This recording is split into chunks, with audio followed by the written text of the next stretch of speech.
Hello বন্ধুরা, দারুণ স্বাদের পটল সুন্দরী করে দেখাচ্ছি। এই যে পটল ভেজে রেখেছি, এই ফোড়নে রেখেছি তেজপাতা, জিরে, আর এটা হচ্ছে মেথি, অল্প মেথি, আর এই হলো আদা, রসুন, লঙ্কা, আর কাজু, কিশমিশ, চারমগজ, এই বাটা। আমি এইবার পটল সুন্দরী ছাড়বো। তেজপাতাটা ছেড়ে দিলাম, তেজপাতা ছেড়ে দিলাম,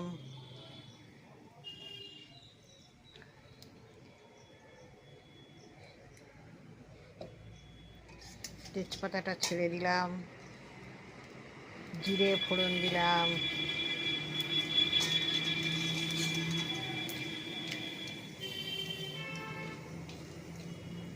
একটু মেথি দিয়ে দিলাম ফোড়নে।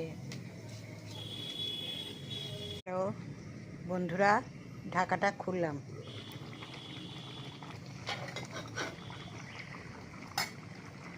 দেখুন হয়ে এসেছে। একটু ঝোলটা একটু গাঢ় হলেই নামাতে হবে। হয়ে এসেছে। তারপরে স্ট্যান্ডিং টাইম দেবো, তারপরে ঢালবো।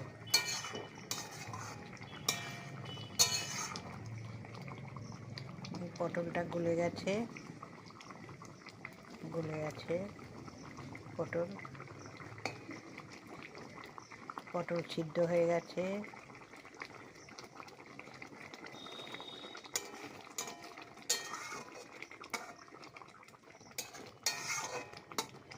আমি একটু স্ট্যান্ডিং টাইম দিচ্ছি। এইবার এইভাবে বানাবেন, দারুণ লাগবে খেতে। গরম ভাতে জমে যাবে। ভাত, রুটি, পরোটা যেটা দিয়ে খেতে পারেন, সুন্দর লাগবে, দারুণ স্বাদ লাগবে। এইভাবে একদিন করে খেয়ে দেখবেন,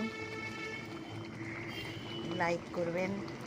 তো বন্ধুরা, স্ট্যান্ডিং টাইম দিয়ে নামালাম। দেখুন এরকম মাখা মাখা হবে, আরও ঠান্ডা হলে আরও একটু কমবে। একটু মাখা মাখাই খেতে ভালো লাগবে। একটা দুটো পটল নেবেন, গরম ভাতে খাওয়া হয়ে যাবে। এইভাবে বানাবেন, খাবেন, দারুণ স্বাদের। আমি টেস্ট করলাম, খুব সুন্দর হয়েছে। নুন মিষ্টি ঠিক রাখবেন, তাহলে সব ঠিকঠাক হবে। Thank you. ভালো থাকুন, সুস্থ থাকুন, টাটা।